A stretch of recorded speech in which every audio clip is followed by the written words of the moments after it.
मुख्यमंत्री अभ्युदय क्लास ललितपुर में आपका स्वागत है। और हम पढ़ रहे हैं इंटरनल सिक्योरिटी। आज इंटरनल सिक्योरिटी का 4th लेक्चर है और जिसमें हम प्रीवियस लेक्चरों में हम पढ़ चुके हैं इंटरनल सिक्योरिटी में why are the need of end of internal security, internal security क्यों ज़रूरी है। और हमने देखे थे इंटरनल सिक्योरिटी के कौन कौन से कंपोनेंट हैं। और हमने एक और चीज़ जानी थी कि हमारे कौन कौन से चैलेंजेस हैं, इंटरनल सिक्योरिटी के हमारे कौन कौन से चैलेंजेस हैं, हमने कौन कौन से मेजर टैकल लिए हैं, यानी हमने कौन कौन से कदम उठाए हैं। तो हम कुछ यानी अपने पड़ोसी देशों की बात करें तो जिसमें हम पाकिस्तान के साथ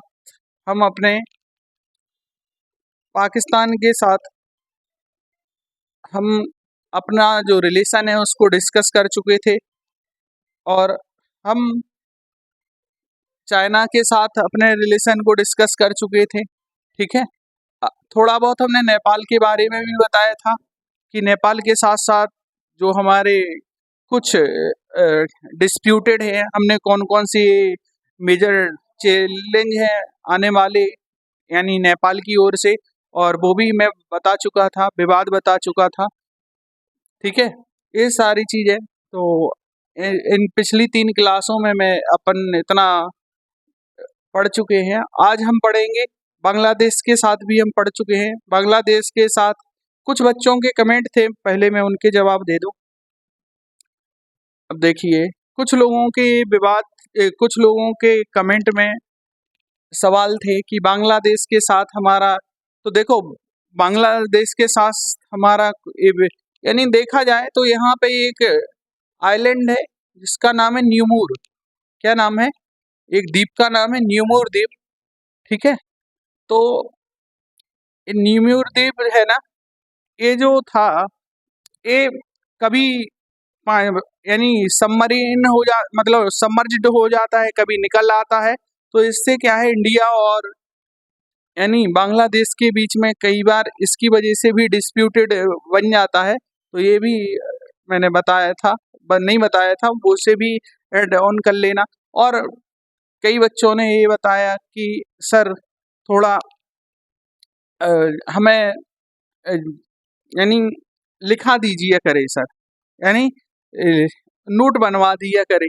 तो देखो तो मैं आगे जाके आज कोशिश करूँगा कि आगे जो चीज़ें हैं मैं नोट कराता जाऊँगा। ठीक है ना, डोंट वरी। और आप परेशान ना होइए, मुख्यमंत्री अभ्युदय के जो वो व्हाट्सएप चैनल है उस पर आपको मेरे हैंड रिटन नोट्स मिल जाएंगे आंतरिक सुरक्षा के। ठीक है, पिछले मैंने ऑफलाइन में यदि आपने मुझसे पढ़ा होगा तो मैंने वर्ल्ड हिस्ट्री पढ़ाया था। तो वर्ल्ड हिस्ट्री में आपको हैंड रिटन नोट्स मेरे प्रोवाइड कराए गए थे और जो आपके पास होंगे। तो मैं आपको किन किन देशों के साथ हमारे विवाद हैं मैं उन देशों के बारे में पढ़ चुका हूँ। तो देखो, पहला है भारत एवं चीन के बारे में हम पढ़ चुके हैं। भारत एवं पाकिस्तान के बारे में पढ़ चुके हैं। भारत एवं बांग्लादेश के बारे में भी हम पढ़ चुके हैं। ठीक है, और हमने भारत और नेपाल, ठीक है, भारत और नेपाल, भारत और नेपाल के बारे में हमने कल क्लास में जाते जाते बताया था कि भारत और नेपाल के बीच में किन क्षेत्रों को लेकर विवाद है और क्या हम कर सकते हैं, और तो उन चीज़ों को हमने जाना था। आगे देखते हैं। तो देखो, सबसे पहली बात ये है कि भारत और नेपाल की जो कुल सीमा लगती है वो लगभग लगती है कितनी, 1750 किलोमीटर। ठीक है, कितनी लगती है, 1750 किलोमीटर, 1750 किलोमीटर। ठीक है, और किस किस राज्यों से लगती है, तो सबसे पहली जो लगती है वो लगती है उत्तराखंड, फिर लगता है यूपी से, फिर लगती है बिहार से, फिर लगती है वेस्ट बंगाल से, फिर लगती है किससे, सिक्किम से। ये चीज़ें हम देख चुके थे। ठीक है।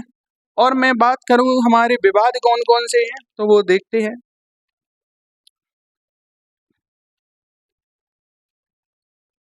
ठीक है, इसमें मैप नहीं डला।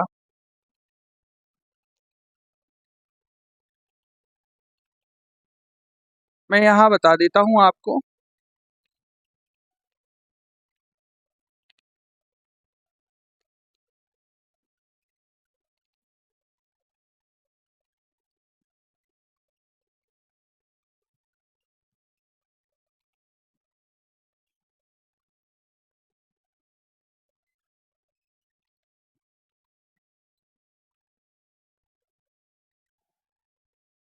ठीक है, ये जो मैप है ना, इस मैप में मैं आपको विवादित एरिया बता रहा हूँ। देखो, नेपाल से पहला है जो है, कौन सा है, लिपू लेक।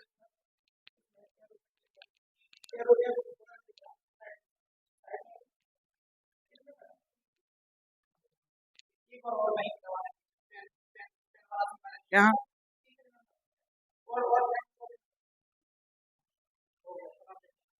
तो देखो, ये चीज जो है ना, मैं बता चुका हूँ कि कौन कौन से विवाद हैं।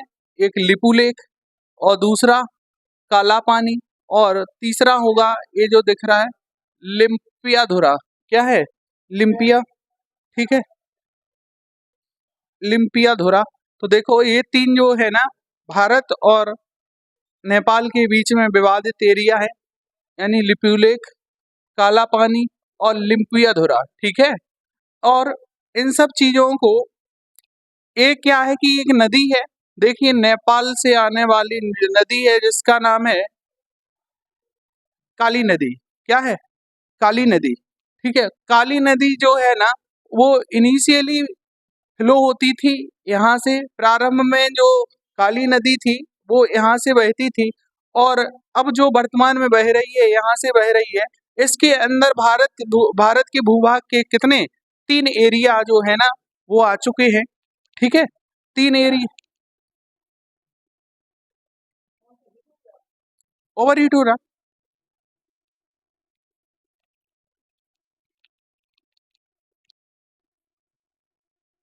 चल, बंद।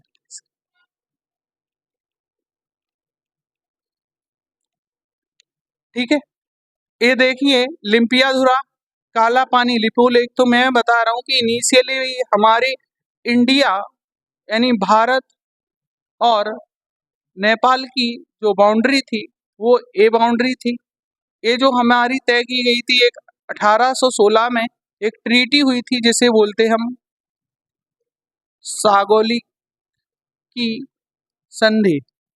सागौली की संधि, सागौली की संधि में भारत और नेपाल की सीमा तय की गई थी। ठीक है, बाउंड्री यानी यहाँ से डिफाइन की गई थी। आज वर्तमान में ये है कि काली नदी यहाँ से बह रही है। तो काली नदी में देखेंगे तो देखो, ये जो देखा, और 3-4 क्षेत्र हैं, जैसे टिंकर है, और लिपू लेक है, और काला पानी है, लिम्पियाधुरा। इन क्षेत्रों को लेकर क्या है, यानी डिस्प्यूटेड है, यानी विवादित है। और नेपाल की सरकार जो है ना, वो कहती है कि ये जो क्षेत्र है, यानी काली नदी यदि सीमा है, तो ये क्षेत्र जो है ना, वो हमारे क्या है, हमारे अधि क्षेत्र में आते हैं। ठीक, तो ये सारे चीजें हैं। और ठीक है, इन सब चीजों को यदि हमें टैकल करना है, तो देखो, हमने जब केपी ओली की सरकार थी 2019-20 की, ठीक है, तो केपी ओली ने बहुत सारी चीजों को लेकर क्लेम किया था। वो क्लेम ये किया था कि, यानी जो गौतम बुद्ध हैं, गौतम बुद्ध है ना, तो वो कौन से, यानी मैं बात करूं तो गौतम बुद्ध जो है, उनका जन्म कहाँ हुआ था, वो हुआ था लुम्बिनी में। वो हुआ था लुम्बिनी में। इसको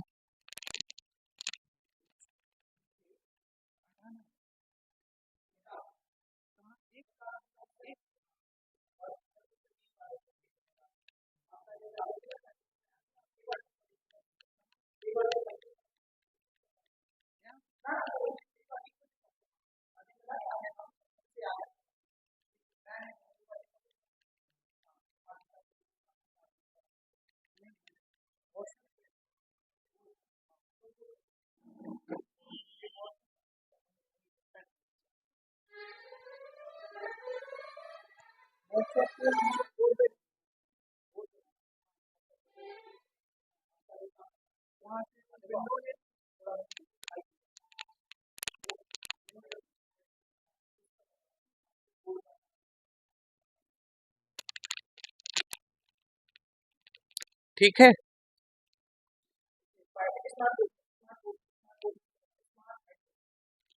तो जो हम बात कर रहे थे तो वो हम, ठीक है, तो हमने भारत और नेपाल के बीच में विवादित क्षेत्रों की बात कर चुके हैं कि कौन कौन से विवादित क्षेत्र हैं। और हमने देखो, भारत में नेपाल के साथ हमारा ट्रेड होता है, तो ट्रेड होता है तो इंडिया में देखिए, यानी नेपाल से एंट्री लेने के लिए पीलीभीत जिले में ही चेक पोस्ट बनाए गए हैं बहुत सारे। यहाँ देखिए तो यहाँ से भी चेक पोस्ट बनाए गए हैं, ठीक है। तो यहाँ से एंट्री लेते हैं, ठीक है। तो क्या होता है कि पाकिस्तान और चाइना कई बार नेपाल का मिसयूज करते हैं। नेपाल जो है देखो पहाड़ी क्षेत्र है, तो उसकी अर्थव्यवस्था इतनी स्ट्रोंग है नहीं, ठीक है। तो यहाँ बहुत सारे अर्थक्वेक आते रहते हैं, यानी भूकंप आते रहते हैं। तो ये चाइना क्या काम करता है, कुछ जो रहता है लाइन ऑफ क्रेडिट दे देता है। Line of credit line of credit वो पैसा होता है जिसमें कोई ब्याज नहीं देना होता, ठीक है। और चाइना तो बहुत सारा डेट ट्रैप पॉलिसी में बहुत सारे देशों को बहुत सारा पैसा दे रहा है, ठीक है। और यहाँ से देखिए बेल्ट एंड रोड इनिशिएटिव के तहत एक, यानी बंदरगाह है जिसका नाम है ग्वादर, ठीक है, जिसका एक्सेस किसके पास है। और देखिए ये जो है सीपीईसी, क्या है, सीपीईसी, यहाँ से सीपीईसी निकला है पीछे। तो क्या है, पाकिस्तान को पैसा दिया जाता है चाइना के द्वारा, यहाँ नेपाल को भी पैसा दिया जाता है। ये हमारे इंडिया की आंतरिक सुरक्षा के लिए क्या है, चुनौती पैदा करता है।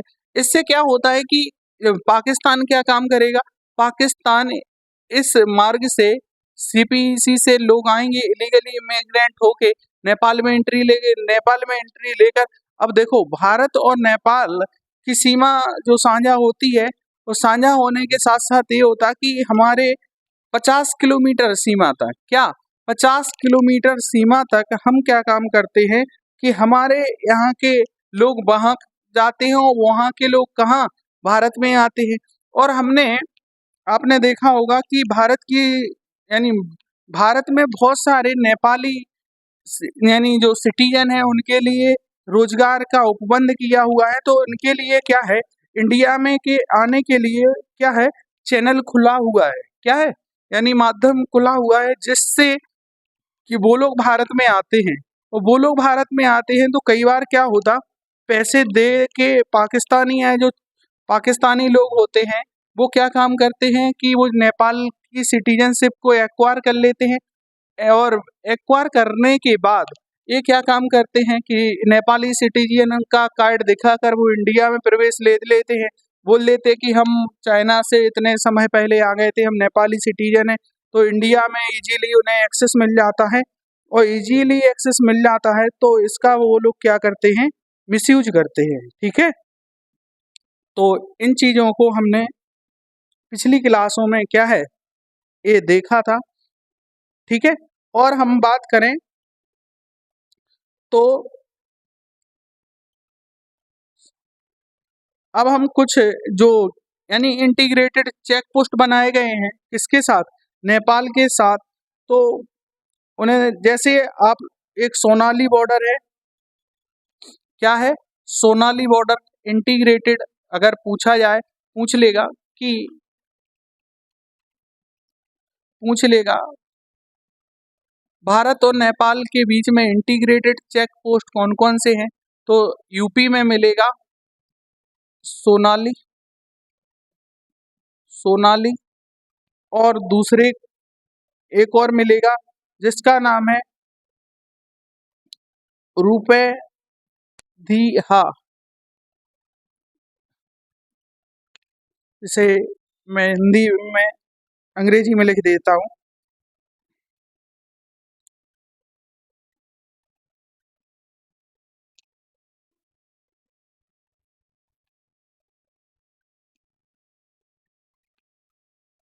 ठीक है। और कुछ मिलेंगे ये यूपी में है और बिहार में है। बिहार में 2 चेक पोस्ट है, पहले का नाम लिख लेना रक्सौल, रक्साल बोर्ड, और एक और मिलेगा जिसका नाम लिख देना, जोगबानी। यानी ये इंटीग्रेटेड चेक पोस्ट है जिनके माध्यम से लोग क्या काम करते कि यहाँ से कहाँ जाते हैं, यानी नेपाल में, और नेपाल से देखा होगा कि कई बार पेट्रोल की तस्करी होती है। नेपाल में जैसा देखा जाए तो पेट्रोल सस्ता है, तो इंडिया गोरखपुर के यहाँ के लोग जो हैं, वो जो भारत के सीमावर्ती क्षेत्रों के जो लोग हैं ना, वो क्या काम करते हैं कि इंडिया से बॉर्डर चेक पोस्ट के माध्यम से नेपाल में चले जाते हैं। नेपाल से कुछ चीजें हैं, जैसे अब देखो होगा क्या कि अगर चाइना चीजों को इंडिया में अपने इलेक्ट्रॉनिक मार्केट को डंप नहीं कर पाता, तो यहाँ बॉर्डर क्षेत्रों में नेपाल का विकास करता है, यहाँ पे इलेक्ट्रॉनिक मार्केट का निर्माण करता है। इंडियन जो लोग हैं ना, तो इंडियन लोग बहुत मात्रा में यहाँ जाएंगे और क्या खरीदेंगे, इलेक्ट्रॉनिक आइटम खरीदेंगे, जिससे क्या है भारत की इकोनॉमी को क्या पड़ेगा, इम्पैक्ट पड़ेगा। तो ये सब चीजें हैं, ये हमारे इंटीग्रेटेड चेक पोस्ट हैं। और हमने हमारे नेपाल के साथ अभी तो 2025 में मैत्रीपूर्ण संबंध है, तो अभी इतनी कोई वो है नहीं, लेकिन हाँ चाइना के साथ, चाइना के इन्फ्लुएंस में नेपाल है, तो इन सब चीज़ों का आपको क्या है ख्याल रखना, ठीक है। अगली चीज़ देखेंगे तो मैं आपको बांग्लादेश के बारे में बता ही चुका कि बांग्लादेश के साथ साथ हमारे कौन कौन से विवाद हैं, ठीक है, कौन कौन सी चीज़ें हैं, बांग्लादेश से आने वाली कौन कौन से चैलेंजेस हैं, जैसे तस्करी होती है, यानी और काई का मैंने बता चुका हूँ, जैसे हथियार की तस्करी होती है, ह्यूमन ट्रैफिकिंग होती है, और इलीगल वेपन की तस्करी होती है, यहाँ से आने वाले जो रोहिंग्या वाला इशू बना हुआ रहता है, ठीक है, बहुत सारी चीजें जो है ना, वो चीजें। अब मैं बात कर रहा हूँ जो अगला देश है, वो है जिसका नाम है म्यांमार। क्या है? म्यांमार। तो म्यांमार के बारे में, तो म्यांमार के बारे में मैं बात करता हूँ, तो देखिए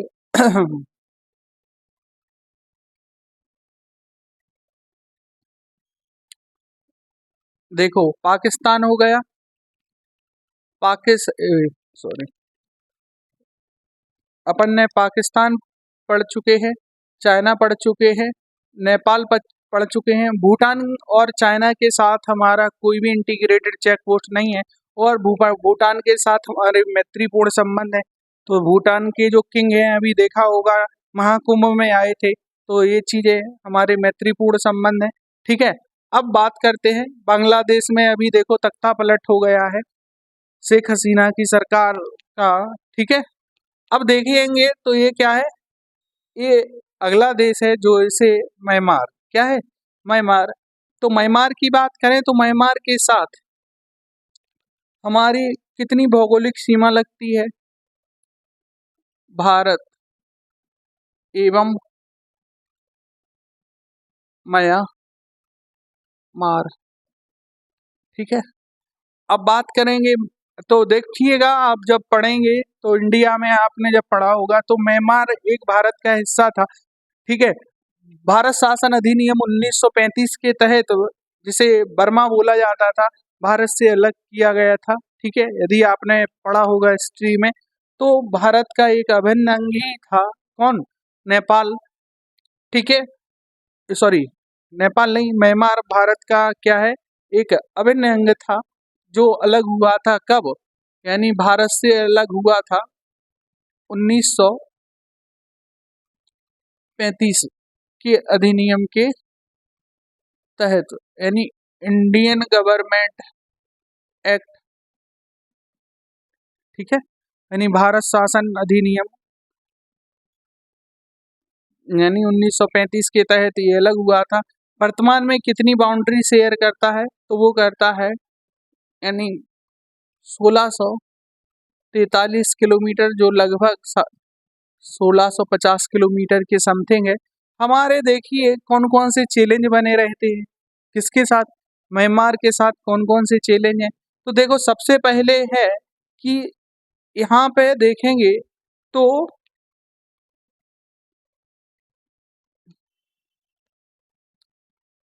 यहाँ पे देखेंगे एक प्रांत है जिसे रखाइन प्रांत बोलते हैं, ये म्यांमार का, ठीक है, क्या बोलते हैं, रखाइन प्रांत है किसका, म्यांमार का। तो क्या होता है कि बांग्लादेश से जो रोहिंग्या मुसलमान है ना, ठीक है, और रोहिंग्या मुसलमान यहाँ प्रवेश कर जाते, क्या है, यहाँ प्रवेश कर जाते हैं, कहाँ, यानी म्यांमार में, यहाँ से एंट्री ले लेते हैं म्यांमार में, भारत के माध्यम से, मिजोरम से होते हुए।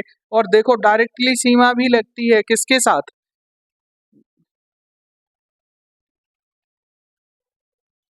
ये जो है, ये म्यांमार का जो प्रांत है, इसे क्या नाम दिया है, रखान प्रांत, ठीक है, ये म्यांमार में है। यहाँ से जो है ना, ये लोग रोहिंग्या मुसलमान जो कहाँ है, वो यहाँ पे आ जाते इस वाले एरिया में।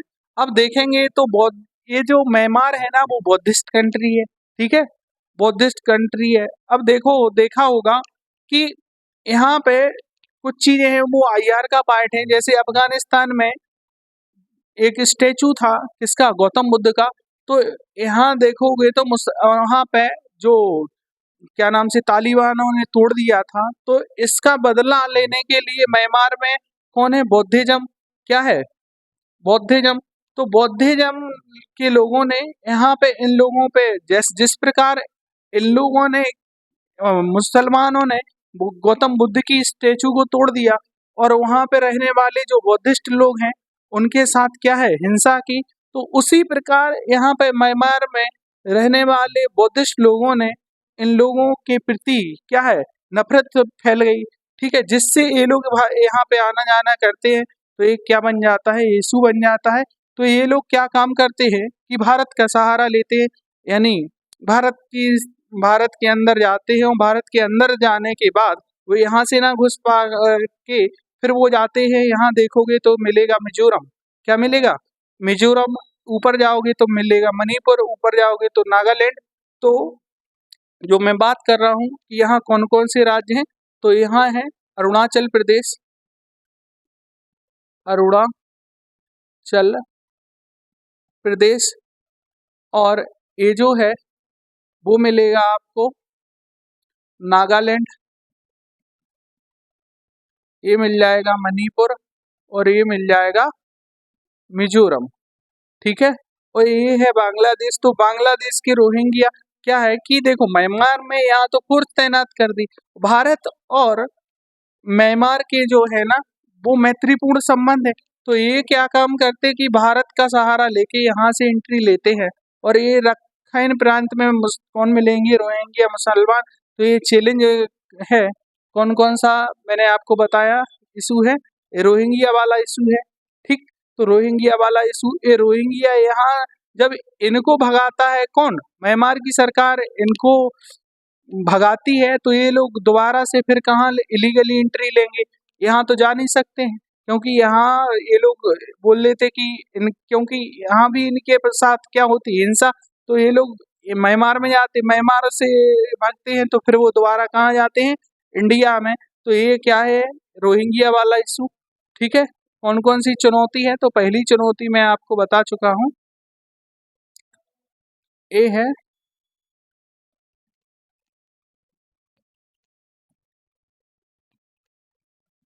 तो चुनौती में देखिए, चुनौती में चुनौती यहाँ कौन कौन चुनौतियाँ कौन कौन सी हैं, तो पहला लिखिए रोहंग रोहंगिया रोहिंग्या, यानी रोहिंग्या मुस्लिम। और दूसरा विवाद है, आपने देखा होगा तो यहाँ पे जैसे अंडमान निकोबार है, तो अंडमान निकोबार के ऊपर आपको मिलेगा एक आइलैंड है जिसका नाम है कोको, क्या है, कोको द्वीप है, इसका नाम लिखे है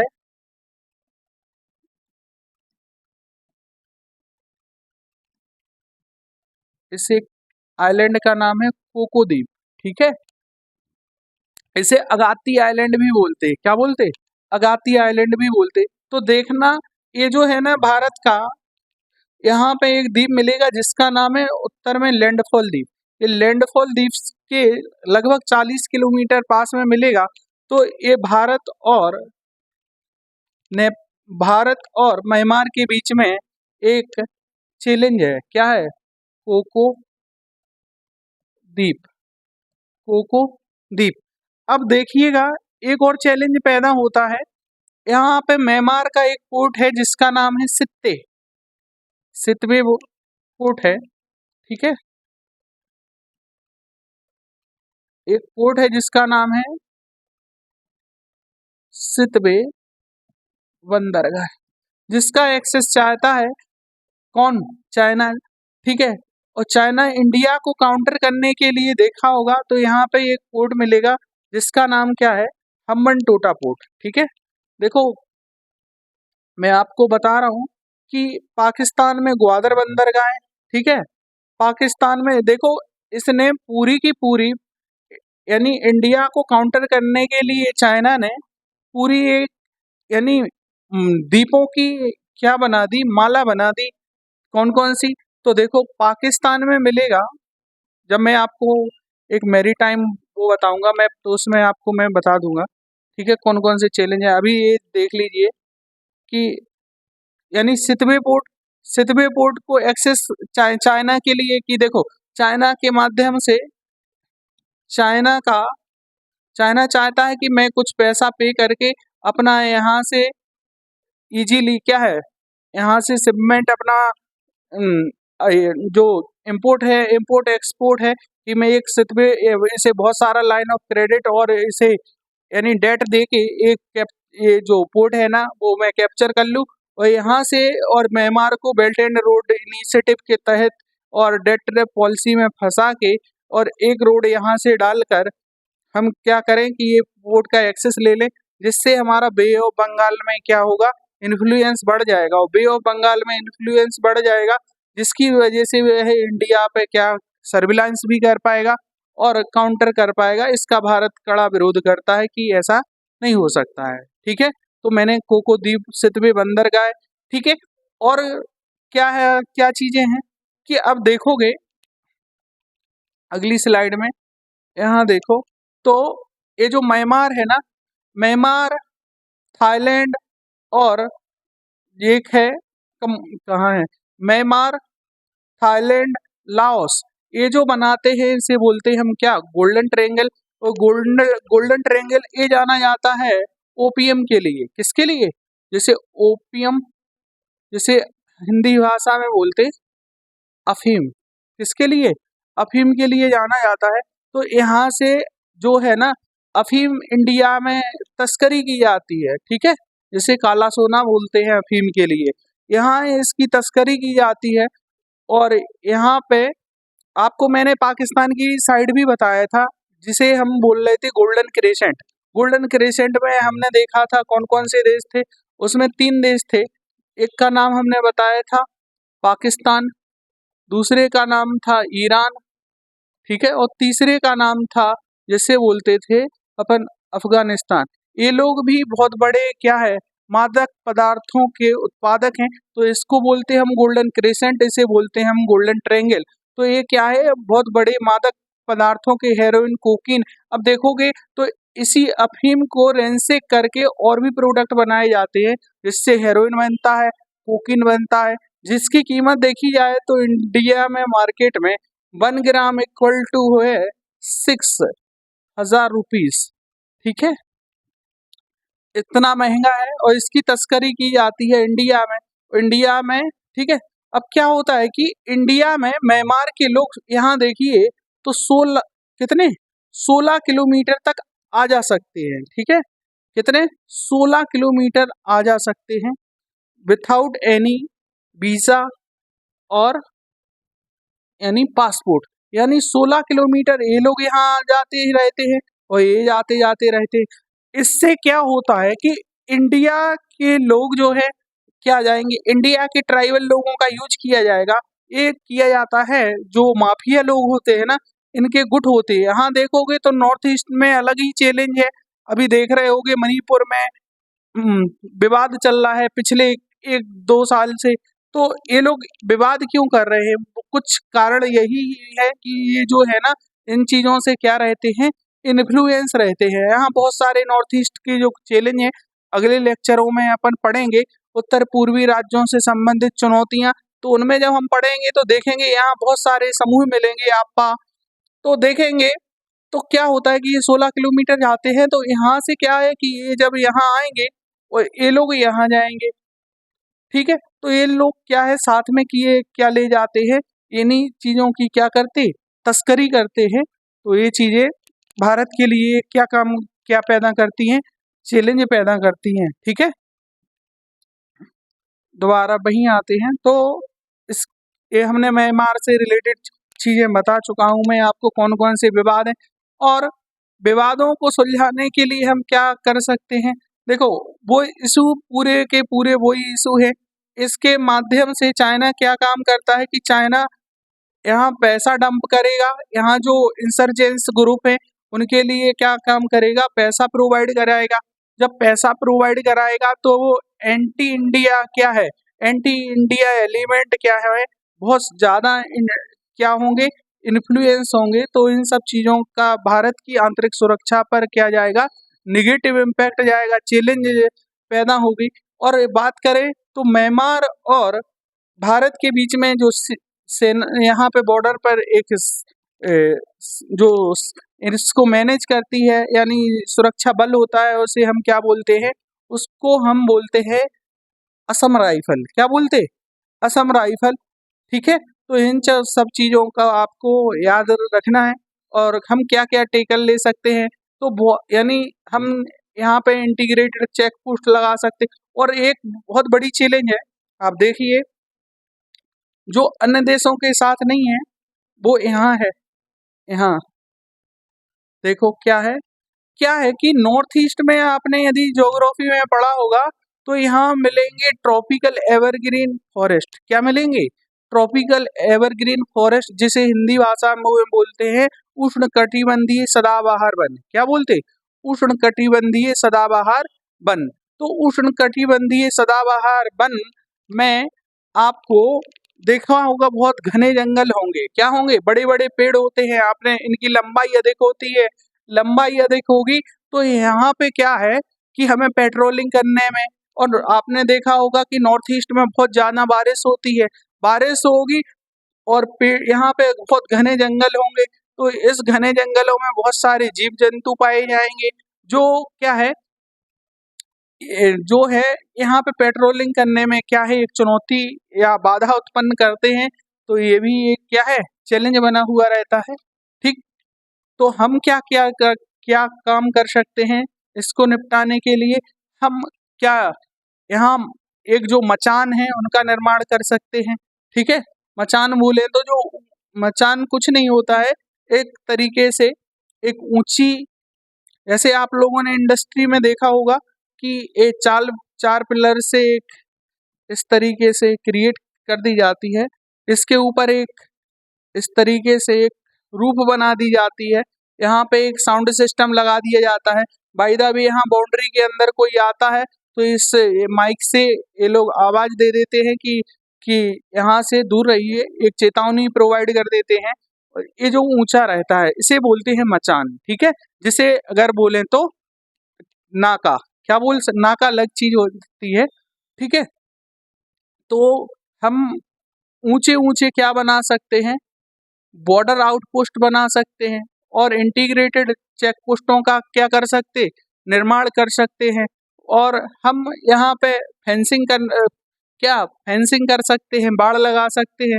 इन सब चीज़ों का क्या ले सकते हैं, हम मेजर कर ले सकते हैं। और हम म्यांमार की सरकार के साथ बाइलेटरल क्या, यानी द्विपक्षीय वार्ता करके कुछ क्या ले सकते हैं, कुछ समझौते कर सकते हैं रोहिंग्या इशू को लेकर, ठीक है। कि ताकि हमारे देश में रोहिंग्या जो है लगभग भारत में अभी रिपोर्ट आया था, कम से कम 6 से 8 लाख लोग जो है ना वो अवैध लोग हैं, ठीक है, जो रोहिंग्या मुसलमान भारत में निवास कर रहे हैं। उनकी संख्या कितनी बनी हुई है अभी, वो है भैया कितनी, 8 लाख के समथिंग है। ठीक, अभी वर्तमान में बात किया जाए तो यदि हमारा यानी इसके साथ इंटीग्रेटेड चेक पोस्ट कौन कौन से हैं, तो म्यांमार के साथ आपको मिलेगा मणिपुर में, जिसके मोरेह बोलते, क्या बोलते, मोरेह।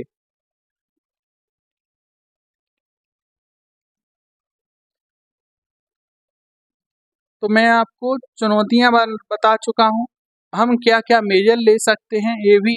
तो इंटीग्रेटेड चेक पोस्ट का नाम है, यहाँ मणिपुर में मिलेगा, जिसका नाम क्या है, मोरेह, ठीक है,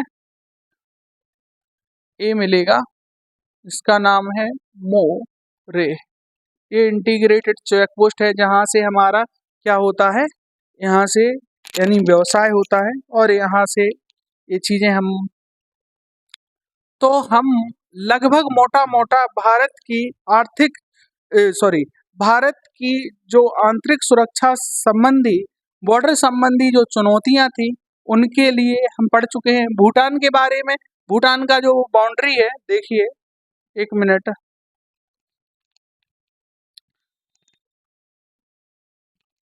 इसके लिए भी हम बता देते हैं, ये सब आपको हमारे नोट्स में मिल जाएगा, आप परेशान ना हो, ठीक है। तो यहाँ बात करें तो देखो, यानी भूटान की बाउंड्री लगभग भारत से 700 किलोमीटर साझा होती है। पहला राज्य है जिसका नाम है सिक्किम, ठीक है, तो सिक्किम के साथ दूसरा राज्य आपको दिख रहा होगा, जिसे बोलते हैं हम क्या, इसे बोलते हैं हम वेस्ट बंगाल। यहाँ जो है ना, इसे चिकन नेक बोला जाता है, क्या बोला जाता, चिकन नेक बोला जाता है, ठीक है। अब देखो ये क्या काम करता है कि चाइना हमारे पड़ोस में बैठा हुआ सबसे, यानी कहें तो आर्थिक स्थिति में मजबूत है और सैन्य स्थिति में मजबूत देश है। और ये क्या काम करता है कि जो गरीब देश है ना, उनको पैसा देता है, ठीक है, बहुत सारा पैसा दे देता है, लोन पर दे देता है, बाद में कुछ भी क्या है मांग लेता है। कि अभी देखा होगा आप लोगों ने कि वो तो विकसित देशों की विशेषता होती है, पहले फ्री में पैसा देते हैं, फ्री में पैसा देंगे आपको, ऐसे लगेगा सब कुछ फ्री है फ्री है। आपने देखा होगा इसने बहुत सारा पैसा जैसे डंप किया पाकिस्तान के अंदर, किसने, चाइना ने, और चाइना ने उनसे क्या ले लिया, ग्वादर बंदरगाह ले लिया बदले में। ऐसे अपना पड़ोसी है श्रीलंका, श्रीलंका में देखा होगा तो श्रीलंका को भी बहुत सारा पैसा उधार दिया, और जब इसने पैसा नहीं चुका पाया तो यहाँ पे एक पोर्ट है जिसका नाम है हम्बनटोटा पोर्ट, तो इसने 99 ईयर के लिए हम्बनटोटा पोर्ट को क्या है ले लिया। और अब ये देश है ना, तो ये नेपाल को कई बार डेमो, यहाँ तो देखेंगे। तो अगर मैं बात करूं कि इंडिया में, तो इंडिया में बहुत सारी चीजें ऐसी हैं कि जो चुनौतीपूर्ण, अब कई बार क्या होता है कि हमारे यहाँ कुछ चीजें होती हैं, वो राजनीतिक कारणों की वजह से उनमें क्या है वो डिसीजन नहीं लिए जा पाते हैं। और चाइना जो है वो चाहता है कि मेरा जो है कम्युनलिज्म यहाँ फैले, ठीक है, और डेमोक्रेसी वहाँ पे फ्लरिश ना हो, तो अलग अलग विचारधाराओं की लड़ाइयाँ हैं, ठीक। और ये नेपाल के बीच में पैसा देता है, भूटान को भी इन्फ्लुएंस करता है। अब इवन तक कि जब वो चाइना की एक्सपांशन पॉलिसी के अंतर्गत, यहाँ देखोगे तो एक वाइल्ड लाइफ सेंचुरी का नाम है, जिसका नाम है साकिंग वाइल्ड लाइफ सेंचुरी। तो ये तो क्लेम करता है कि पूरा अरुणाचल प्रदेश भी किसके अंदर आता है, चाइना के अंदर आता है। यहाँ जो साकिंग वाइल्ड लाइफ सेंचुरी है वो भी भूटान के अंदर है, वो भी किसका पार्ट है, वो बोलता है रिपब्लिक ऑफ चाइना का पार्ट है। तो इस तरीके से अब ये क्या काम करता है कि भूटान को बहुत सारा पैसा देना चाहता है। ये चाहता है कि देखो, अगर हमारे पास एक सिक्किम राज्य, अभी आप लोगों ने पढ़ा होगा 35 जब भी आपने पॉलिटी में पढ़ा होगा 35 कॉन्स्टिट्यूशन अमेंडमेंट एक्ट, ठीक है, और आप लोगों ने पढ़ा होगा 36 कॉन्स्टिट्यूशन अमेंडमेंट एक्ट। इसके तहत देखा होगा तो जो सिक्किम है ना, सिक्किम को सह राज्य का दर्जा दिया गया था, और 36 कॉन्स्टिट्यूशन अमेंडमेंट के तहत सिक्किम को एक पूर्ण राज्य का दर्जा दिया गया था। यहाँ इससे पहले एक चोग्याल डायनेस्टी राज्य कर रही थी। ठीक है, चोग्याल डायनेस्टी ने ये 35वें भारत ने 35वें संविधान संशोधन के तहत सिक्किम को सह राज्य का दर्जा दिया। 36वें संविधान संशोधन के तहत उसे पूर्ण राज्य का दर्जा दिया। ठीक है, ये सारी चीजें अगर हम बात करें तो अगर हमारे पास ये चीजें नहीं हुई होती प्रीवियस, और अगर ये चाइना के इन्फ्लुएंस में चला जाता तो हमारे लिए नॉर्थ ईस्ट से काट देता। यहाँ आज भी देखोगे तो बहुत सारी इन्फ्लुएंस बना रहता है। चिकन नेक्स कॉरिडोर नाम सुना होगा। तो ये है कि वो इंडिया को क्या है, एक चैलेंज पैदा करता है। तो ये चीजें ठीक है, और बाकी हमारे मैत्रीपूर्ण संबंध है, क्योंकि यहाँ हमारी ही सेना क्या करती है यहाँ पे बॉर्डर पर, क्योंकि भूटान के पास खुद की कोई सेना है नहीं। ठीक है, यहाँ पर इसी चीजें ठीक है। तो मैं आपको मोटा मोटा लगभग पाकिस्तान, नेपाल, भूटान, चाइना और बांग्लादेश, म्यांमार के साथ बात करें तो ईस्ट लुक पॉलिसी के तहत हमने बहुत सारी चीजें देखी हैं। ठीक है, अब देखोगे, अभी एक वो मैप निकालते फिर बता।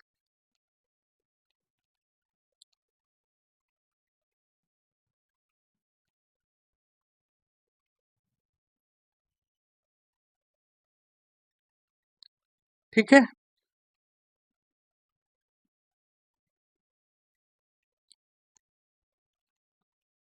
तो इंडिया देखो अभी एक मैप वो रोड बना रहा है जिसे ट्राइलेटरल हाईवे बोलते हैं। ये जाएगा कहाँ, बैंकॉक तक। कहाँ जाएगा, ये जाएगा बैंकॉक तक। ठीक है, तो थाईलैंड की राजधानी है बैंकॉक, ये बैंकॉक तक जाएगा ऐसे होते हुए। ठीक है, जो यहाँ बैंकॉक तक जाएगा। ठीक है, जिसे IMT ट्राइलेटरल हाईवे बोलते, IMT ट्राइलेटरल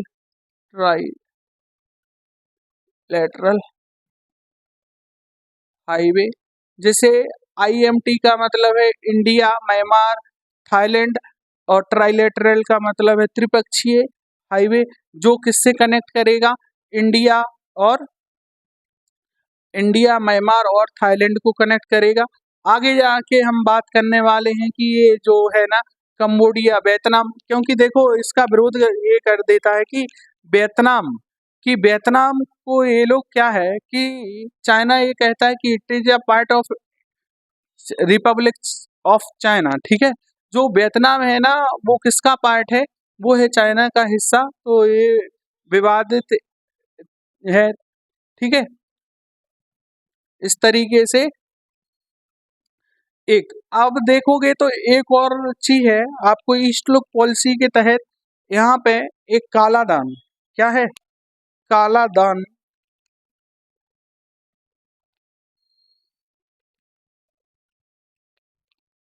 मैं आपको ईस्ट लुक पॉलिसी के तहत कुछ भारत सरकार ने कुछ मेजर टेकल लिए हैं वो देखो। देखो भारत के यहाँ कोलकाता, क्या है, कोलकाता बंदरगाह से हम लोग एक काला दान परियोजना के तहत, कौन सी, काला दान परियोजना के तहत हम कनेक्ट कर रहे हैं इंडिया को। ठीक है, भविष्य के लिए तैयार कर रहे हैं ये चीज कि यहाँ से कलकत्ता से हम यहाँ जाएंगे म्यांमार के यहाँ बंदरगाह, यहाँ से हम रोड डालेंगे और जाएंगे यहाँ। इसको पूरा मॉडल वो बोला गया कालादान मॉडल। ठीक है, यानी कालादान परियोजना के तहत अ, दो चरण में काम होगा। पहला कौन सा होगा, जिसे बोले तो समुद्री, क्या होगा, समुद्री, और दूसरा कौन होगा, स्थलीय। समुद्री यानी कलकत्ता बंदरगाह से यहाँ जाएंगे, यहाँ से हम इसे, तो हमने कौन कौन सी चीज बता दिया, यानी IMT, India Myanmar, India Myanmar Thailand और कालादान परियोजना, ये सारी चीजें मैं क्या है आपको बता चुका हूँ। इंडिया ने ये ईस्ट लुक पॉलिसी क्या है, ईस्ट लुक पॉलिसी लेके आया। एक पॉलिसी और है, फर्स्ट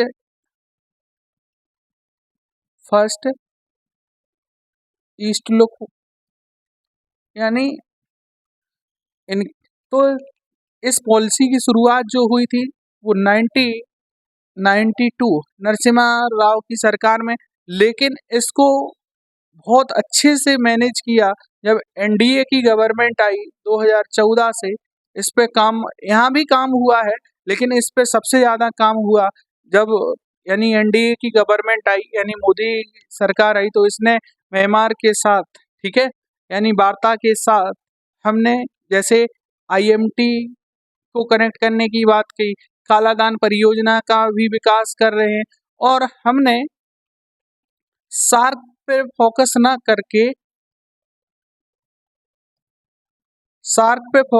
करके क्योंकि सार्क में देखेंगे तो एक देश मिलेगा जिसका नाम क्या है, पाकिस्तान। तो सार्क में फोकस ना करके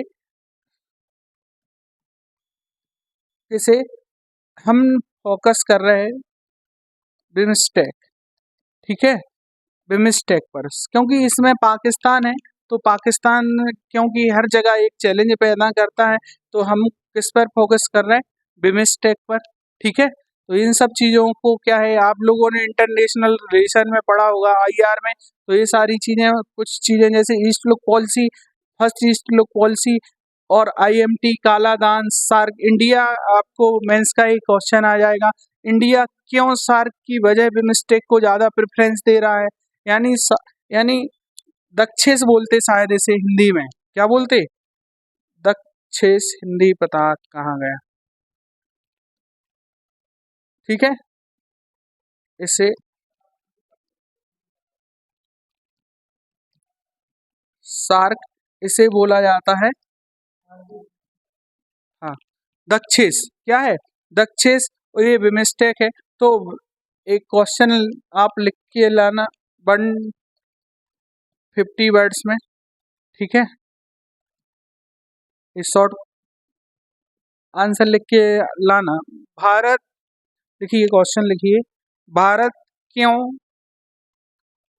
क्यों सार्क की वजह है, सार्क की वजह दक्षेस को सॉरी, दक्षेस नया वो लिख के लिखना, बिमस्टेक को महत्वता दे रहा है, ठीक है। इसके मैंने कुछ चीज़ें हैं वो बता चुका हूँ, क्योंकि इसमें कौन है, पाकिस्तान, और पाकिस्तान के साथ, क्योंकि यहाँ जब बात होगी तो किससे, यानी हम डिफेंस की बात करते हैं, यहाँ पे ईस्ट लुक पॉलिसी में हम बहुत सारी चीज़ें, ट्रेड रिलेटेड चीज़ें देखते हैं, तो हमारा पाकिस्तान के साथ अभी ट्रेड है नहीं, तो इन सब चीज़ों को ईस्ट लुक पॉलिसी, और देखेंगे तो इंडिया और चीज़ों, आसियान, ठीक है, ये सब पढ़ा होगा आपने, ये मान के चल रहा हूँ मैं, तो आसियान, ठीक है, ईस्ट लुक पॉलिसी के तहत, और देखेंगे तो आसियान प्लस कंट्री के साथ जिसे बोलते हैं FTA साइन कर चुका है, ठीक है। FTA मतलब बोले तो फ्री ट्रेड एग्रीमेंट जो है हमारे, यानी आसियान प्लस जो कंट्री है उनके साथ क्या है, ईस्ट फर्स्ट जो लिखा है, फर्स्ट ईस्ट लुक पॉलिसी के तहत हमने क्या मेजर ली है, आसियान प्लस को हमने क्या है, फ्री ट्रेड एग्रीमेंट में रख दिया। ये सारी चीज़ें क्या है, हमारे लिए बहुत ही महत्वपूर्ण चीज़ें हैं, ठीक है। तो हमने ये सब चीज़ें देख चुके हैं, तो हमने बात करें तो मोटा मोटा लगभग क्या, भारतीय आंतरिक सुरक्षा का बहुआयाम, यानी बोले तो मेजर पोर्शन हम कंप्लीट कर चुके हैं, ठीक है। अब हमने देखोगे तो हमने अभी कौन कौन सी चुनौतियों से, जैसे बात करें तो भारत के सीमावर्ती क्षेत्रों में हमने क्या पढ़ा कि इसमें हमने पढ़ा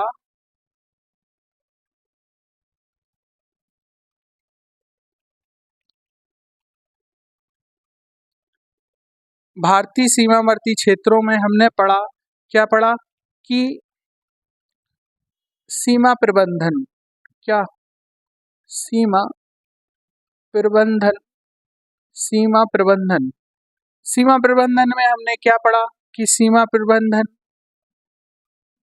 क्यों जरूरी है, इसके कौन कौन से क्या है घटक हैं और कौन कौन सी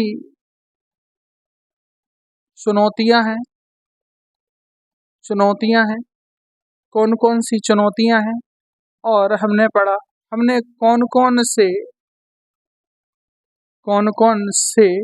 हमने क्या लिए हैं, यानी जिसे बोलें तो सॉल्यूशन, जिसे बोलें तो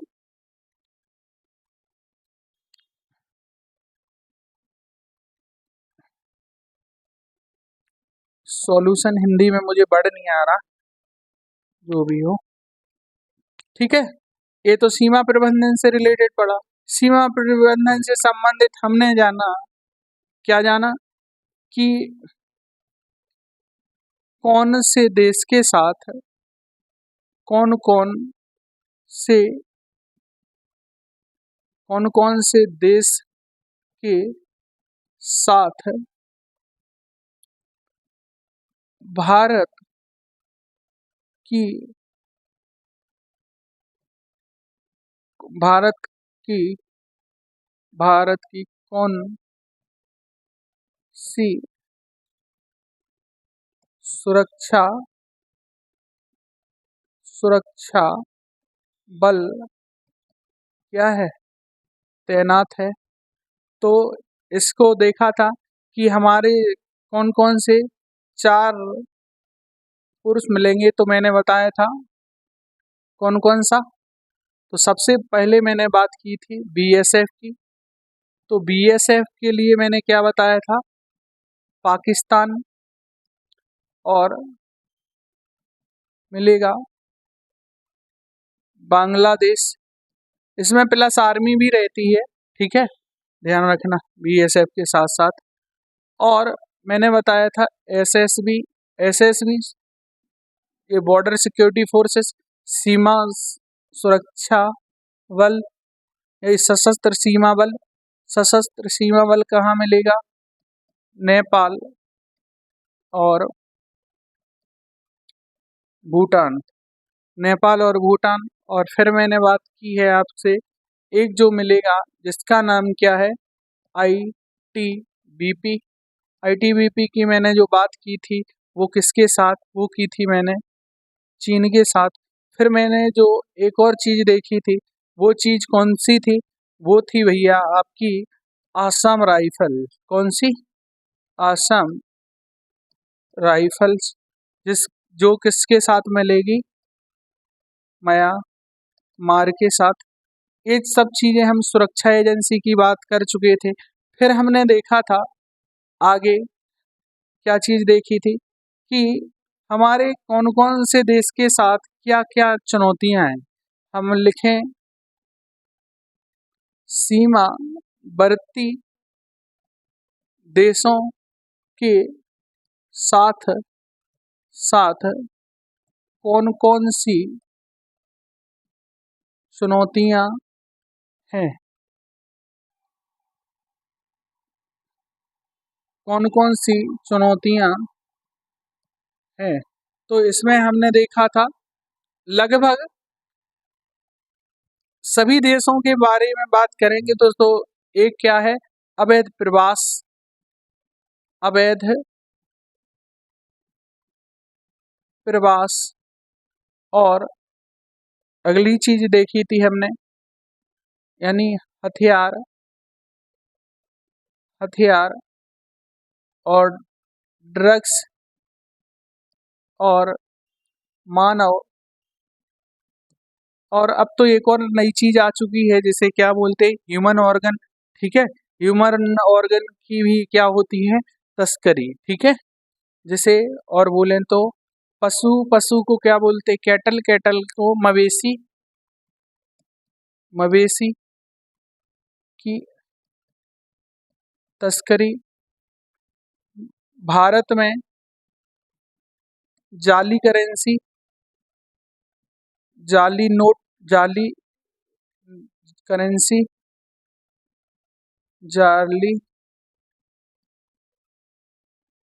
करेंसी का प्रवेश, ये भी भारत के लिए आंतरिक चुनौती पैदा करता है। अब आपको ध्यान रखना है, ये मैं आपका रिवीजन करा रहा हूँ कि कौन से देश के साथ किस चीज की है, आपको ध्यान रखना है। अवैध प्रवास में एक मैंने आपको म्यांमार के साथ बताया, रोहिंग्या इशू, रोहिंग्या मुस्लिम। ठीक है, और अगली चीज है भारत के, भारत के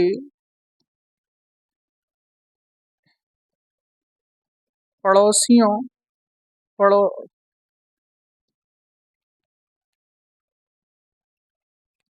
भारत के पड़ोसी, पड़ोसी देशों के साथ जलीय विवाद, जलीय विवाद। तो बात करें कौन से देश के साथ कौन से जलीय विवाद है, तो पाकिस्तान से हमारा विवाद चलता है, सिंधु इंडस वाटर ट्रीटी। ठीक है, इंडस वाटर ट्रीटी। और बात करें, ठीक है, और नेपाल से भी कई बार हमारा क्या हो जाता है, विवाद हो जाता है। ठीक है, ये जो कोसी नदी क्या है, कोसी नदी जल विवाद। ठीक है, और बात करें यानी, और पाक और बांग्लादेश के साथ हो जाता है। मैंने बांग्लादेश के साथ क्या बताया था, बांग्लादेश के साथ बताया था फरक्का बैराज। ठीक है, और चीन के साथ हमारा विवाद है, क्योंकि आपने देखा होगा अभी जो चीन है ना, तो यानी दुनिया का सबसे बड़ा डैम का निर्माण करने वाला है किस क्षेत्र में, वो निर्माण करने वाला है हमारे यानी एक जिसे बोलते हैं सांगपो नदी, जिसे क्या बोलते हैं ब्रह्मपुत्र। तो ब्रह्मपुत्र नदी पर किसका निर्माण करने वाला है, दुनिया थ्री गॉर्जेस डैम से भी 3 गुना बड़ा है। ठीक है, थ्री गॉर्जेस डैम अभी दुनिया का सबसे बड़ा डैम है। ठीक है, उससे भी बड़ा, तो लिख देना, यानी क्या लिख देना, एक लिख देना, ब्रह्म ब्रह्मपुत्र, ब्रह्मपुत्र। मेरी राइटिंग बहुत गंदी है। ब्रह्मपुत्र नदी पर बांध निर्माण, बांध निर्माण, ये चीज। और बांग्लादेश के साथ एक और है, जलीय विवाद बोले तो एक द्वीप है जिसका नाम क्या है, लिख लेना, न्यूमूर द्वीप। कौन सा, न्यूमूर द्वीप। ठीक, और बात करें हमारा म्यांमार के साथ, म्यांमार के साथ जो विवाद है वो है हमारा यानी कोको, कोको आइलैंड से लेकर, क्या है, कोको आइलैंड को लेकर। ठीक, ये हमने आपको क्या बता दी, ये जलीय विवाद बता दिए। और सभी देशों से क्या होता है कि हथियार, क्या है, यानी कई देशों के साथ अवैध हथियारों का भारत में प्रवेश, अवैध हथियारों की भारत में तस्करी। हाँ, ये हो गया ये। तो देखो पाकिस्तान क्या काम करता है कि पाकिस्तान इंडिया में बहुत सारे जो अवैध हथियार हैं जैसे इंडिया में प्रवेश कराता है। देखो जो अभी अतीक अहमद वाला केस होगा तो उसमें देखा होगा कि उसके पास जो वेपन मिला हुआ है वो इंडिया में बैन है, क्या है, जो इंडिया में बेन है वो टर्किश मेड है, तो वो किसके द्वारा आया है? पाकिस्तान के। अभी देखो ये सब चीज़ें, तो ये चीज़ें में जाली करेंसी हो गया, मानव तस्करी हो गया, रोहिंग्या विवाद हो गया, ये सब चीज़ें हमने, ये हमारी क्या है, कुछ चुनौतियां हैं। और क्या है, एक अगर हम लिखना चाहें तो एक है भैया विचारधारा। पाकिस्तान के साथ वो बोलता है धार्मिक, यानी धार्मिक तालमेल नहीं खाता। वो क्या है, वो है कैसी कंट्री, वो है एक जिसे बोले तो कट्टरपंथी। क्या है? कट्टरपंथी देश है, कट्टरपंथी। और वर्सेस हमारा है सेकुलर, जिसे वो सेकुलर को बोलते हिंदी भाषा में, सेकुलर को बोलते, सेकुलर राष्ट्र को क्या बोल रहे, सेकुलर ही लिख दो क्या, सेकुलर ही लिख दो, सेकुलर स्टेट। ठीक है। और ये अब देखो वही है भैया चीन के साथ, एक कम्युनिस्ट देश है। क्या है?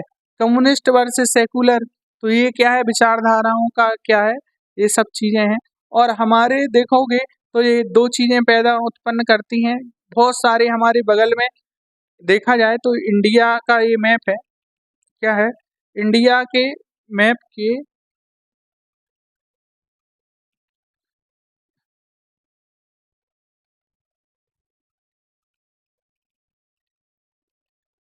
तो देखोगे ये है भारत, मैं मैप ना लिख के, ये भारत है। भारत के पूर्व में है जिसे हम क्या बोलते, गोल्डन क्रिसेंट, गोल्डन,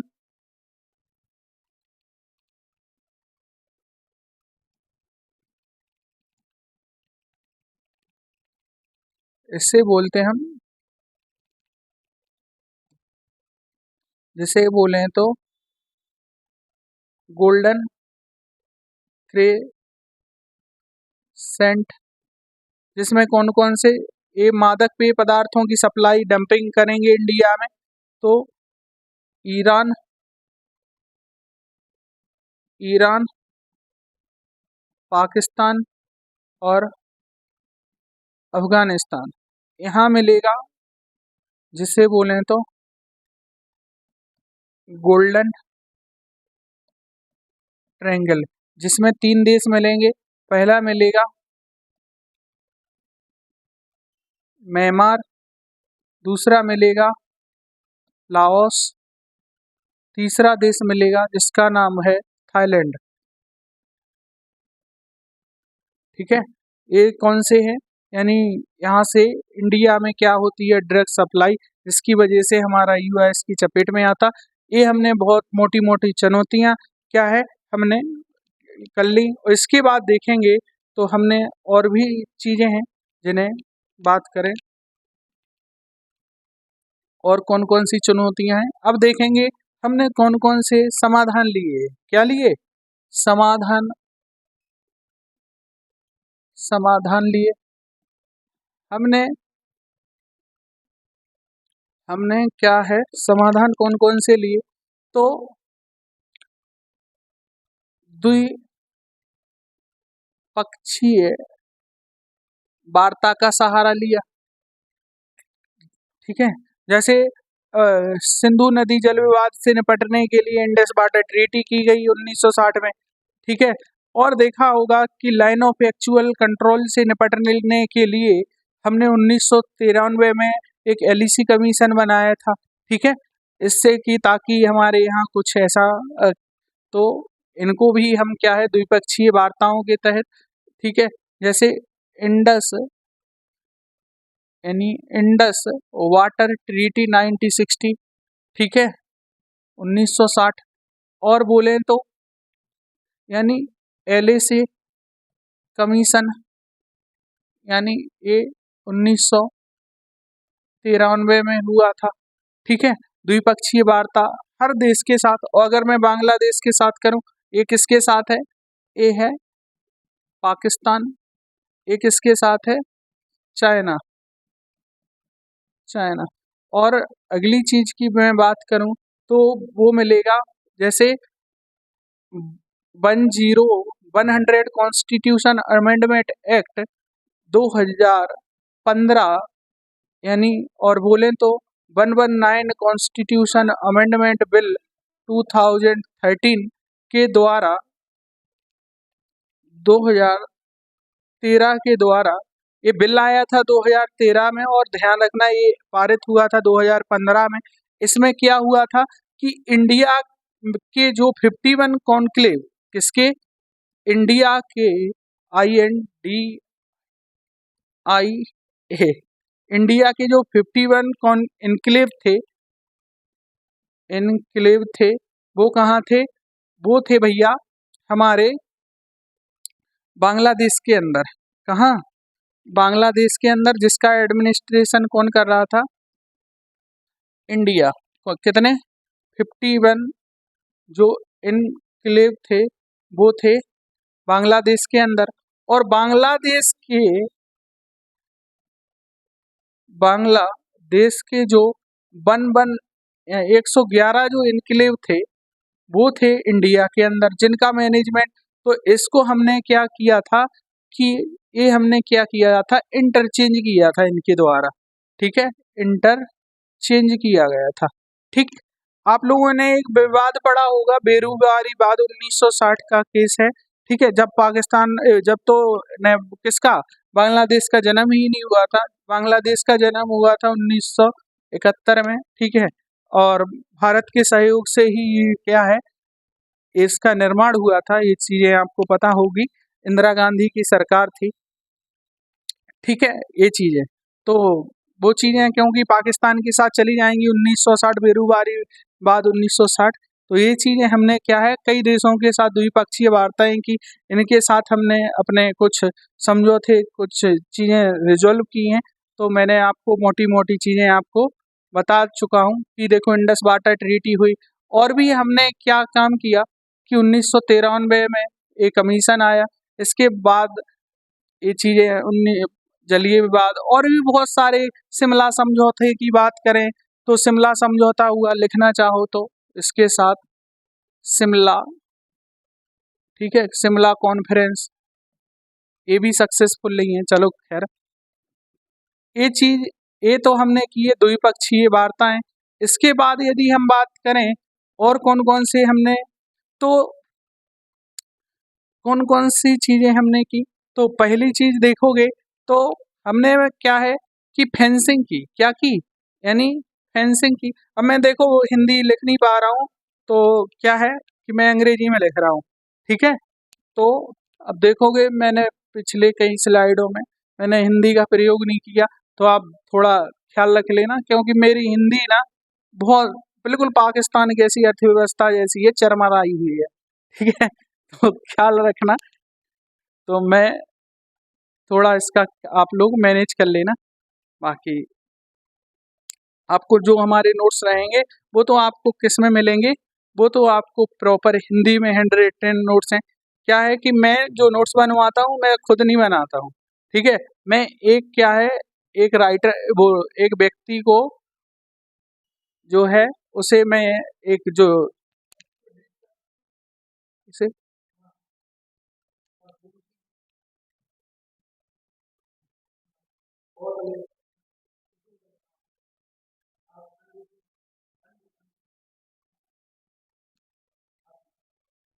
ठीक है, तो हम बात कर रहे थे,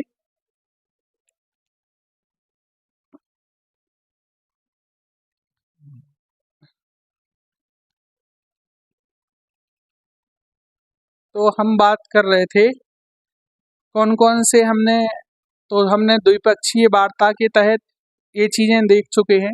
अब हम देखेंगे और आगे हमने कौन कौन से मेजर लिए हैं, उन चीज़ों को देखेंगे। तो इन सबसे पहला है, हमने क्या की है, फेंसिंग, क्या किया, फेंसिंग, स्मार्ट फेंसिंग, वो भी कौन सी, स्मार्ट फेंसिंग, ठीक है, स्मार्ट फेंसिंग की है। फिर और हमने क्या किया, हमने कुछ सर्विलाइंस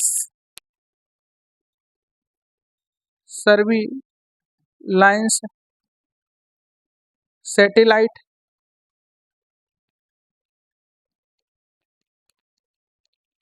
सर्विलांस सैटेलाइट का ये प्रयोग किया।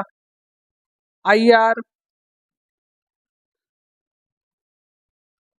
टेक्नोलॉजी पर आधारित हमने कुछ night vision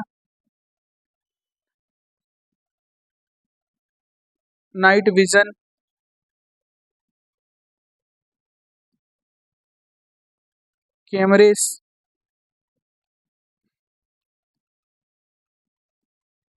night vision sensors का उपयोग किया है। ठीक है, और हमने क्या क्या किया, तो हमने सीसीटीवी कैमरे लगाए। ठीक है, और देखा जाए और हमने क्या किया, वॉल, कई जगह वॉल का निर्माण किया। ठीक है, फिर बोला जाए तो हमने border outpost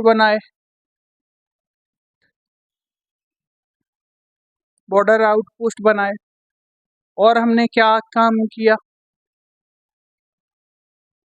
border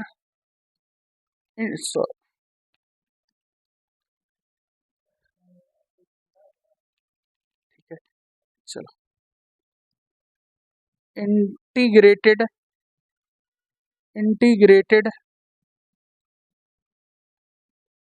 check post का निर्माण किया। इंटीग्रेटेड चेक पोस्ट का निर्माण किया, फेंसिंग की, वॉल बनाई, और हमने क्या काम किया कि रडार टेक्नोलॉजी का भी प्रयोग किया। ये सारे क्या हमने यानी इसके यानी इन सब चुनौतियों से निपटने के लिए इन सब चीज़ों का प्रयोग किया। और हमने क्या की, जिसे बोले तो पेट्रोलिंग को हिंदी भाषा में बोलते गश्त लगाना है। क्या बोलते,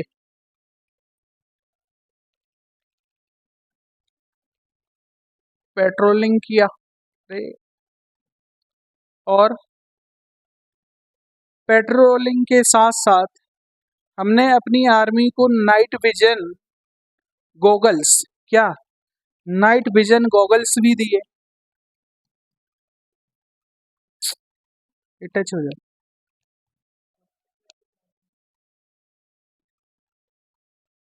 ठीक है, तो इससे नाइट विजन गॉगल्स प्रोवाइड कराए हमने। ठीक है, और हमने क्या काम कराया, सैटेलाइट इमेज की बात की, बॉर्डर, तो हमने जो जो क्या है कुछ चीज़ें की हैं। देखिए, सॉल्यूशन की बात करें तो हमने वो सॉल्यूशन में बताया द्विपक्षीय वार्ता में चीज़ें मैंने बताई आपको। हाँ, तो बत, सबसे बताया कि द्विपक्षीय वार्ता क्या है, द्विपक्षीय वार्ता की पाकिस्तान से कौन कौन से, पाकिस्तान से इंडस वाटर ट्रीटी और शिमला समझौता, एलएसी कमीशन 1993 में बनाया गया। बांग्लादेश के साथ हमने क्या किया कि यानी 100वां संविधान संशोधन करके हमने उनसे अपनी हमने जो बाउंड्री एक्सचेंज है वो इनक्लेव्स हैं उनको हमने इंटरचेंज कर लिया। स्मार्ट फेंसिंग का काम कर रहे हैं, सर्विलांस कर रहे हैं, और आईआर टेक्नोलॉजी पर आधारित night vision cameras, night vision sensor, और देखोगे तो कुछ बहुत सारी चीज़ें। अगर मैं लिखना चाहूँ तो लैंडमाइन लिख देना, लैंडमाइन का पाकिस्तान की सीमा के साथ हम लैंडमाइन का भी प्रयोग कर रहे हैं। बहुत सारी चीज़ों का, इन सब चीज़ों का हमने क्या है प्रयोग किया है। तो ये हमारा पूरा आईआर का जो पार्ट था, ये जो हमारा किसका इंटरनल सिक्योरिटी का सीमावर्ती क्षेत्रों में चुनौतियां, उनसे संबंधित समाधान की बात की है। तो ये सब चीज़ें, अब देखो एक मैं और सजेशन देना चाहूँगा कि भारत सरकार क्या कर सकती है कि इंडिया को जो डिफेंस बजट है वो 100 बिलियन कर दे, जिससे कि जैसे पाकिस्तान से तो हमें इतना कोई चैलेंज है नहीं। अगर क्या है कि हमारे साथ हमारे बाजू से बैठा हुआ जो चाइना है ना, जो चाइना क्या काम करता है कि जो सीमावर्ती जो देश हैं जैसे पाकिस्तान हो गया, ठीक है, म्यांमार हो गया, बांग्लादेश हो गया, इनमें पाकिस्तान जो चाइना और यूएस जैसी जो नेशन है, ये क्या काम करते हैं कि ये क्या काम कर देते कि सरकारें बदल लेते, पैसा दे के सरकारें बदल लेते हैं। सरकार बदलने से ये होता है कि अपनी जो विचारधारा वाली सरकार जो है वो उसे ला लेते हैं। उसे लाने के बाद क्या काम करते कि यहाँ पे डिफेंस पैक्ट साइन कर लेते हैं, कुछ जो कि जो भारत के लिए आंतरिक सुरक्षा के लिए क्या करते हैं, भारत की एकता, अखंडता और संप्रभुता के लिए एक चुनौती पैदा करते हैं। तो ये चीज़ें मैंने आपको क्या है बता चुका हूँ। अगला देखेंगे तो अब हमने मोटा-मोटा जो चीज़ें हैं, हमने भारत की स्थलीय सीमा से रिलेटेड जो-जो चुनौतियाँ थीं, उनको हम क्या है पढ़ चुके हैं। अब कुछ चीज़ें देखेंगे कि कोस्टल सिक्योरिटी क्या? कोस्टल सिक्योरिटी, तो कोस्टल सिक्योरिटी की बात तब से की जाने लगी जब से 26/11 अटैक हुआ था 2008 में। 26/11 अटैक में देखा होगा कि 10 पाकिस्तानी के आतंकवादी जो थे वो मुंबई से प्रवेश करते हैं और मुंबई में विभिन्न जगह पर क्या कराते हैं, अटैक कराते हैं। तो हमने उस उस चीज़ को ध्यान में रखते हुए कि आगे भी ऐसी कोई घटना ना घटे, तो हमने न्यू चीज़ लेके आए। तो कोस्टल सिक्योरिटी क्या है? कोस्टल सिक्योरिटी, कोस्टल सिक्योरिटी क्यों जरूरी है? क्योंकि कोस्टल सिक्योरिटी में वही चीजें हैं, कौन कौन सी, कि इलीगली क्या ना हो, यानी इलीगल इमिग्रेशन जैसे बोले तो अवैध आप्रवास ना हो। अब लोग क्या है जमीन के माध्यम से ना आके यानी समुद्री रास्ते से आ सकते हैं। और क्या ना हो, आप लोगों ने देखा होगा अवैध हथियार हथियारों, ड्रग्स, गोल्ड गोल्ड ठीक है, और मानव आदि की क्या ना हो तस्करी। आप लोगों ने देखा होगा एक मूवी आई थी अभी शायद पुष्पा 2, तो पुष्पा 2 में जो है ना समुद्र के माध्यम से क्या किया जाता है, यानी लाल चंदन की क्या है तस्करी की जाती है, ठीक है। तो देखा होगा आप लोगों ने वो चीज। और यानी आतंकवाद क्या है, आतंकवाद, आतंकवाद जैसी घटनाओं को भारत की भारत की संप्रभुता को क्या है, यानी इससे क्या, देखो आंतरिक सुरक्षा यदि हर्ट होगी तो सीधी बात है कि भारत की जो संप्रभुता है, एकता है, अखंडता है, उसको क्या पहुंचेगा, ये हर्ट पहुंचेगा। तो ये तो तो देखेंगे और कौन कौन सी चीजें हैं, जैसे आतंकवाद और कुछ चीजें जो होती हैं जिसे बोलें तो गैर कानूनी गतिविधियां, गैर कानूनी गतिविधियां। मैंने कुछ चीजें नहीं बताई हैं, वो ध्यान रखना। जैसे पाकिस्तान से या देखो नेपाल सबसे इजी रास्ता होता है इंडिया में प्रवेश कराने के लिए कोई भी चीज।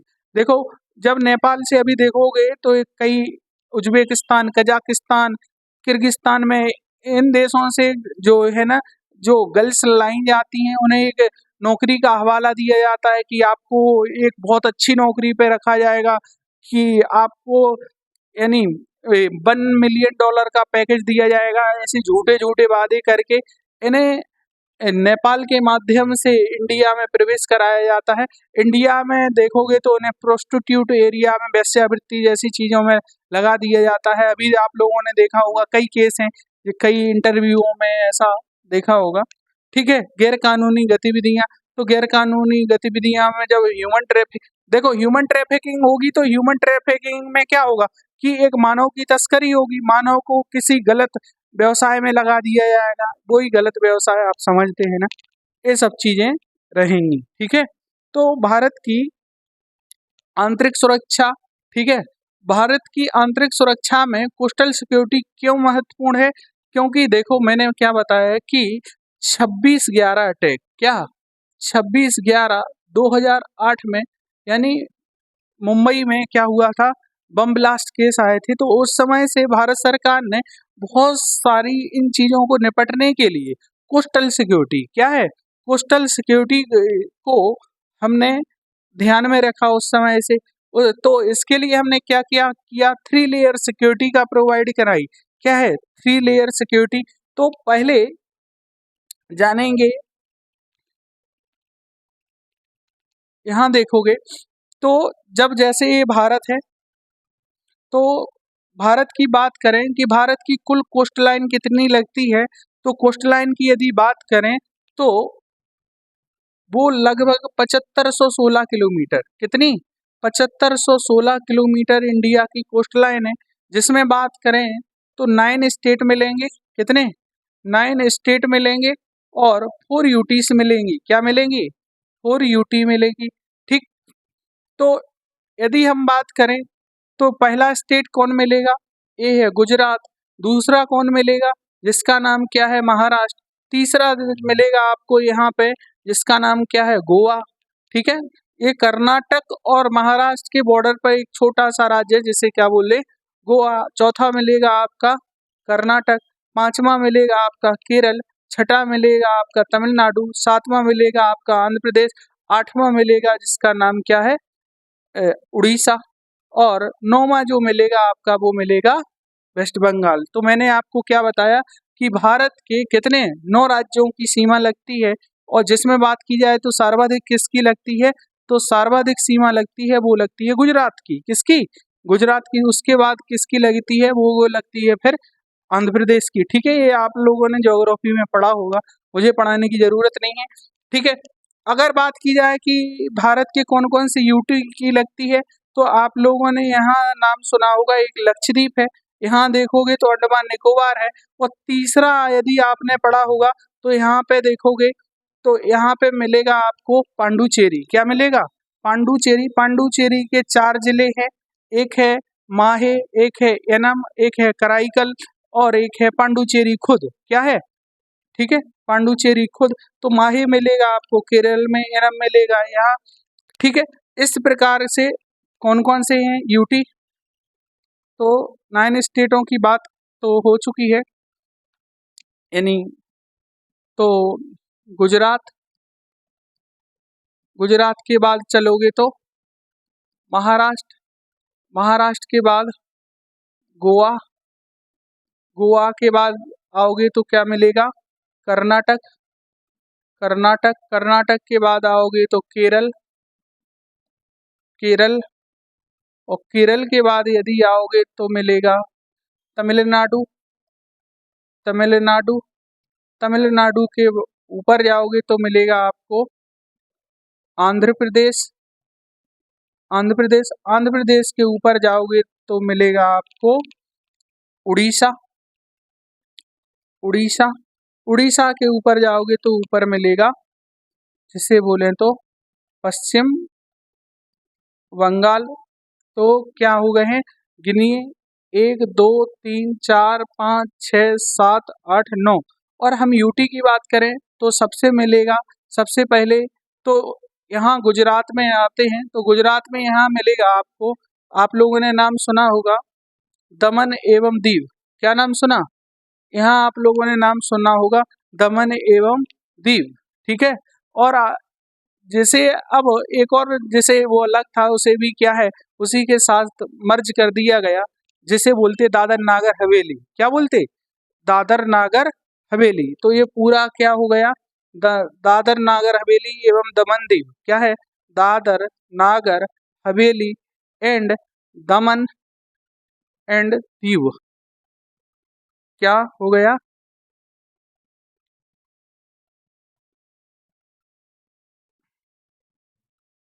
ठीक है, ये दादर नागर हवेली एंड दमन एवं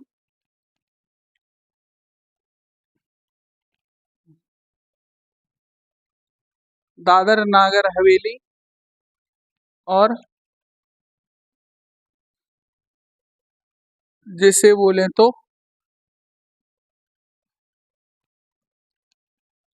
दमन एवं दीव।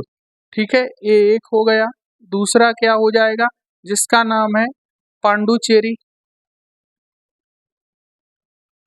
और तीसरा मिलेगा आपका, जिसे बोले तो अंडमान एवं निकोबार द्वीप समूह। और चौथा मिलेगा, जिसे बोले तो लक्षद्वीप। ठीक है, ये मिलेगा आपका लक्षद्वीप।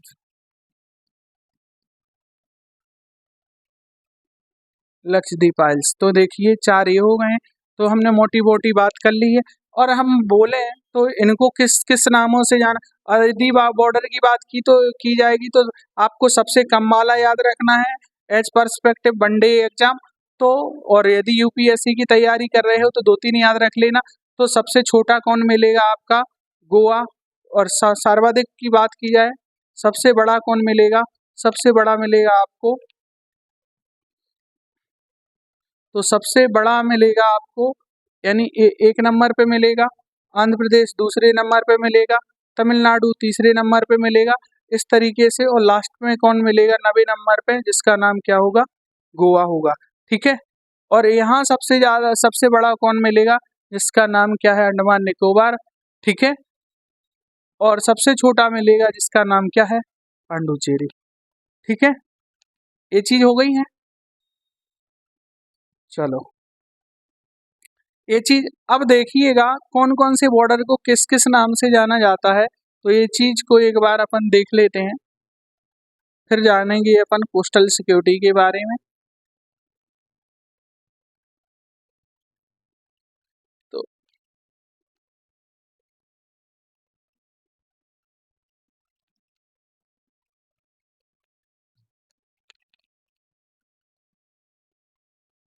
ठीक है, तो देखेंगे ये जो है ना,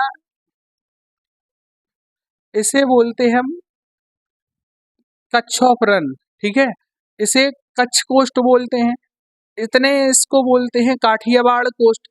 ठीक है, ये गुजरात के अंदर दो कोस्ट मिलेंगे, कौन सा, कच्छ कोस्ट। ठीक है, और दूसरा मिलेगा काठियावाड़ कोस्ट।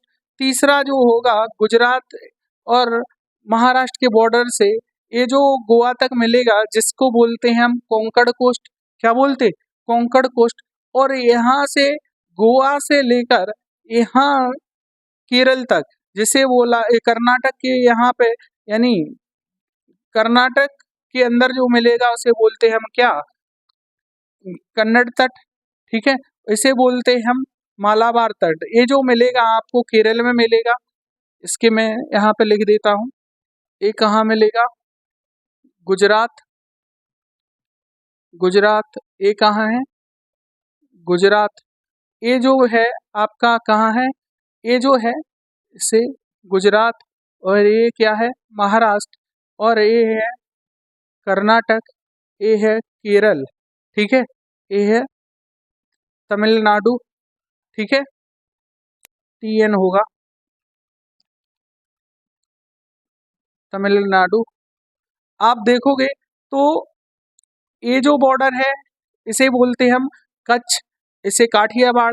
और ये गुजरात से लेकर बॉम्बे, यानी बॉम्बे बोले, यहाँ देखोगे तो गोवा है, गोवा के यहाँ तक मिलेगा आपको कोंकण तट।